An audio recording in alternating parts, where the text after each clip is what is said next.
Le congé proche aidant entrera en vigueur le 1er janvier 2017. Concrètement, combien de personnes sont concernées et qu'est-ce que ça change? Nous avons dans notre pays près de 8 millions, environ 8 millions d'aidants.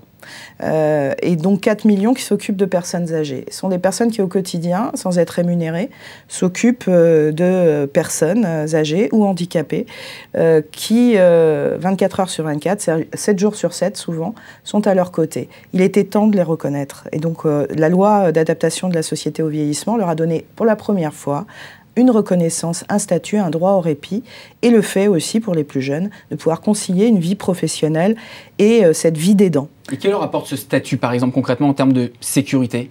Alors, ça permet, vis-à-vis de l'employeur, puisque ça va être inscrit aussi dans le Code de travail, d'avoir accès à des congés d'aidants qui vont pouvoir être répartis un peu comme ils le souhaitent, en lien avec leur employeur, et qui leur permet justement d'aménager un peu plus leur vie, parce que c'est un bouleversement de leur vie qui se passe lorsque vous prenez la décision, que vous vous sentez obligé, que c'est naturel, vous considérez que c'est naturel, mais il faut pouvoir continuer à vivre, il faut pouvoir continuer à avoir ce droit au répit.